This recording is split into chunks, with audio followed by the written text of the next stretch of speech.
This happened in the summer of 2022.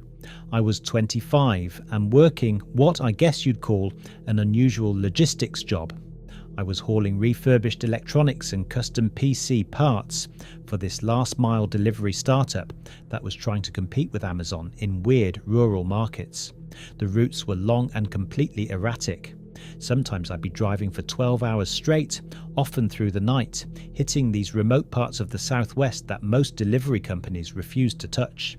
The pay was decent enough to make it worth it, and I didn't mind the long drive since I had grown up in a road tripping type family.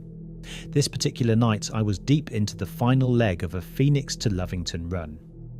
It was around 1 o'clock in the morning and I was winding through this desolate stretch of Route 82 past the outskirts of Lincoln National Forest in southern New Mexico. If you've never driven through that area at night, it's hard to describe how isolated it feels. The road is narrow and poorly lit. You might see another car every 20 or 30 minutes if you're lucky. But here's the thing about that particular stretch. It's also the only accessible route cutting through the area for miles. The GPS alternatives would add like 2 hours to the trip, winding you way north through Carrizo or something like that. So if you needed to get from point A to point B in that part of New Mexico, you pretty much have to take Route 82. Anyway, I was listening to some true crime podcasts when I rounded this bend and saw a red hatchback awkwardly pulled onto the gravel shoulder with its hazards flashing. I slowed down a bit out of habit. As I got closer, my headlights illuminated a woman standing next to the car.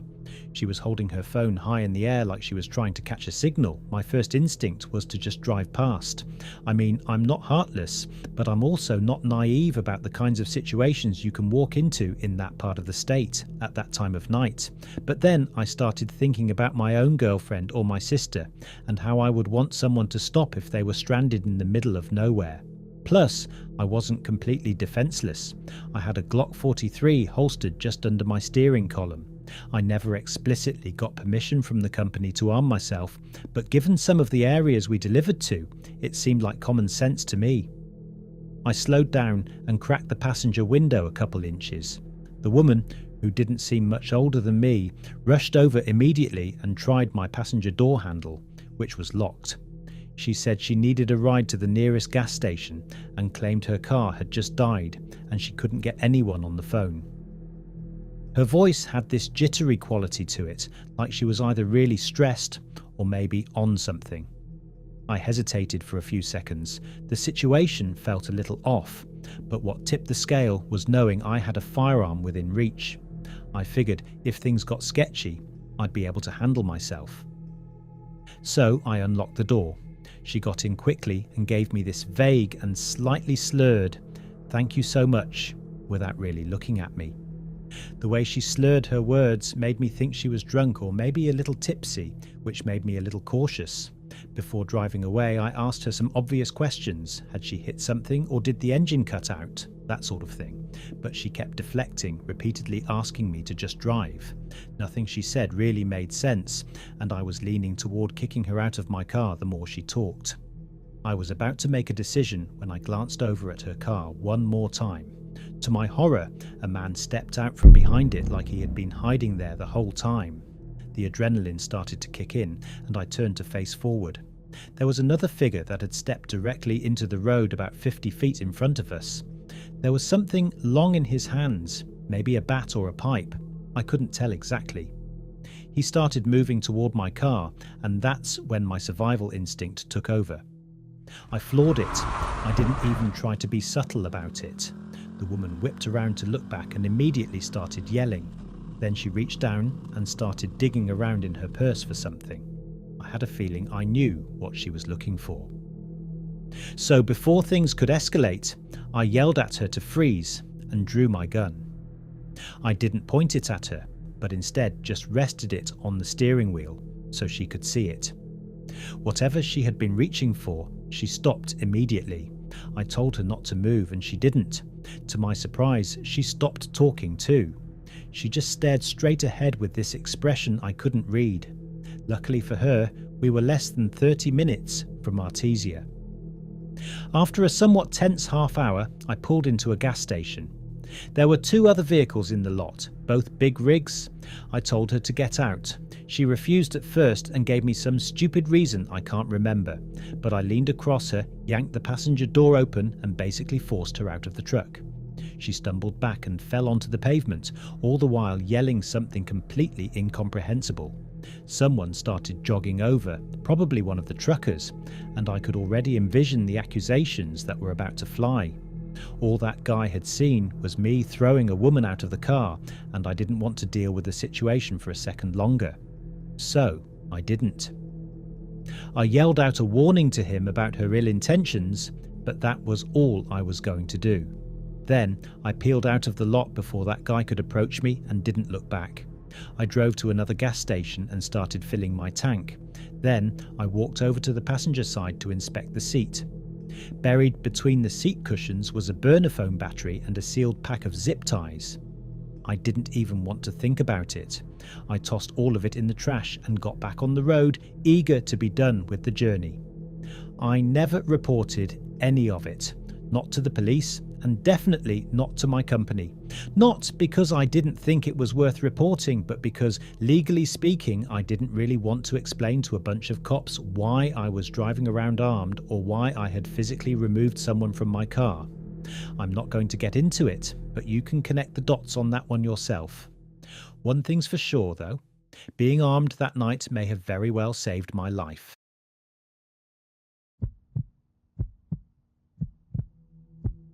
This happened about 3 years ago when my husband and I were driving cross-country from Utah to Georgia. Although the route we had mapped out wasn't the most direct, it passed through some places my husband really wanted to visit. The downside of that, though, was that we'd be cutting through some pretty desolate stretches of highway. The worst part was this section of western Kansas along US Route 400, basically 100 miles of nothing but farmland. We'd been driving for most of the day and I'd fallen asleep in the passenger seat sometime around sunset. I'm one of those people who can sleep anywhere in a moving car, so I was out cold for a few hours. Around 10 at night, I woke up to the car slowing down and realised my husband had pulled into this tiny gas station off the side of the highway. My husband said he was going to grab some snacks and fill up the tank. I figured it might have been my last chance for a while to use a real bathroom, so I got out and headed inside. I didn't bother bringing my phone or purse with me. I was just going to be in and out, so I didn't really see the need. The cashier was this older guy who didn't even look up when I walked in. The bathrooms were tucked down this narrow side hallway toward the back of the store. As I opened the women's restroom door, I almost bumped right into this woman who was coming out of one of the stalls, which wouldn't have been that noteworthy were it not for what she looked like. She had messy, unkempt grey hair that frankly looked kind of disgusting and oddly sticky. She was also wearing these foam flip-flops that made this soft slapping sound when she walked. As if that wasn't bizarre enough, what stood out the most was this thick purple and green coat she was wrapped in. Let me remind you, we were in Kansas in the middle of summer and it was probably 80 degrees out. She was carrying this tied-up plastic grocery bag, and when she saw me, she just stared. Not like a normal, "Oh, excuse me" kind of look, but this locked-on stare that felt weirdly expectant, like she was waiting for me to say or do something specific. I didn't know what I was expected to do, so I just gave her a polite nod and tried to step around her, but she didn't exactly rush to let me through. I figured that was the end of it, that she'd leave me and I could get on with my life. But no. Instead of leaving, the woman actually turned around to follow me and stepped toward the sink area. But she didn't turn on the water or look in the mirror or do any of the normal things you do at a sink. She just stood there with her arms at her sides like she was, again, waiting for me to do something. I was already feeling uneasy, so I went into the nearest stall and locked it. The second I sat down, I immediately regretted not bringing my phone or anything with me. I had no way to text my husband if something went wrong, and I was starting to get the feeling that something was definitely off about this woman. I sat there for what felt like a few minutes, just waiting for her to leave. Eventually I heard the soft slap of her flip-flops moving toward the door, then the sound of the bathroom door opening and slamming shut. I waited a few extra moments to make sure she was really gone, and then I realised something. I could still hear breathing. Not my own, someone else's coming from somewhere in the bathroom. It dawned on me that she had faked leaving. She must have opened and slammed the door to make it seem like she left, but she was still in there, standing silently somewhere near the exit, probably in the corner by the door, just out of my line of sight. I didn't move. I sat in complete silence for a really long time, trying to quiet my breathing, because I was terrified at the thought of her hearing me. Eventually, the door was opened and closed again. The breathing stopped too, which sent a wave of relief over me. I still wasn't completely convinced though, so I waited for another half-minute or so. Just as I was about to unlock the stall, I heard a huge gasp like someone had just been holding their breath, followed by the bathroom door opening and closing again. That's when I truly started freaking out. That woman had pretended to leave the bathroom twice. I had absolutely no idea what she wanted, but the fact that she was playing these games with me made it clear that whatever it wasn't good. I didn't know what to do. Part of me was sure she was gone. But if she had pretended to leave twice, it wasn't crazy to assume she had done it a third time. Finally, the suspense was killing me, and I couldn't take it anymore. I unlocked the stall as quietly as I could and stepped out, fully expecting to see her standing there, but the bathroom was empty. I washed my hands as quickly as possible and stepped out of the bathroom. I had no idea where the woman had gone or if she was waiting for me somewhere else in the store. When I got back to the main part of the store, there was this large man checking out at the counter. I lingered by one of the racks near the front until he finished his transaction and walked out. Then I used him as cover to exit the store. I figured if the woman was waiting outside, at least there would be another person around. Part of me thought I was being overly paranoid, but that thought was shattered the moment I stepped outside. As soon as I exited the store, I saw her again. She was lingering off to the side of the front entrance of the store, this time clearly glaring at me. She was holding something in her hand that I couldn't quite make out. It looked like a knife, but I wasn't sure. The way she was holding it though, and the way she was slightly crouched like she was preparing to spring, honestly made it seem like she was about to attack me.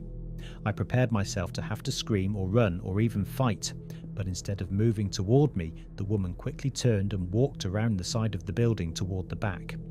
I ran to our car and got in as fast as I could. My husband looked confused and asked what had taken me so long. I told him I'd explain once we were back on the road. He didn't question me and just pulled away.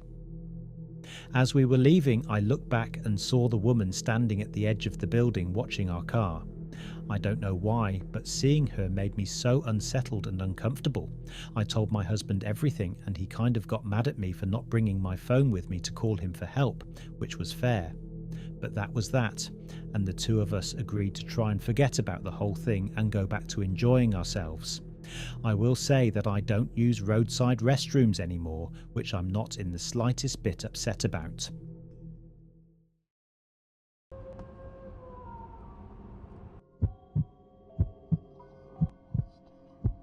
There's a quick check off the highway not too far away from where I live. It's the only thing open 24/7 in my rural middle of nowhere town. It's about a 25-minute drive if I'm speeding, which I usually am. So, to translate for all you city folk, it's basically right next door. My sleep schedule is beyond atrocious, so I've been to that quick check more than a handful of times. I like to think I'm pretty generic looking and nondescript, meaning I blend in well, but it wouldn't surprise me if some of the late night workers recognise me by now. This happened just last week, so most of the details are still painfully fresh in my mind. It was past midnight and I was coding on my laptop. My productivity peaks between 9 PM and 3 AM, so I was in that flow state any hard worker craves. The problem with late night grinding is that you go from perfectly comfortable to dying of hunger in minutes, which is exactly what prompted me to grab something to eat around 2 AM. The highway leading to the quick check is more of a local road than an interstate, so it's usually dead. The ride there was uneventful. I pulled in, ordered a sandwich, and roamed the aisles while I waited. I was pacing near the back of the store when I noticed something strange. At the end of an aisle, facing one of the refrigerators, was a person sitting crisscross on the ground. I initially overlooked it, then snapped my head back. He was just sitting there, staring into the refrigerator. I couldn't see much besides a brown coat and jeans. I walked a few aisles down and turned the corner quickly to get a better look. He whipped his head around instantly and stared at me. I froze. His eyes were abnormally wide. His lip was vibrating like he was freezing even though it was warm inside. His posture looked twisted, strained. But the worst part was his stare. Blank, lifeless, like he was dead. After a long, uncomfortable stare, I broke eye contact and hurried back toward the counter. My food wasn't ready yet. I kept watching the corner, expecting him to appear, but he didn't. Eventually, I got my food and left. As I pulled back onto the highway, I saw movement, a person sprinting from the store entrance across the parking lot. Brown coat. It was him. He jumped into a truck. A few minutes later, I noticed headlights in my rear view mirror. They were gaining on me fast. At first, I thought it was a cop, but when the vehicle got closer, I realised it wasn't. It was him, same truck. I slammed on the gas. He flashed his lights and honked. I hit 100 miles per hour. He stayed right behind me. I tried slowing down to pull over. He rammed my car. At that speed, he was trying to kill me. When he went to ram me again, I swerved left and slammed the brakes. His truck shot past, swerved wildly, spun out, and flew off the highway into a field. I drove home shaking and called the police. It's been a week. I haven't heard anything yet. I just hope I never see him again.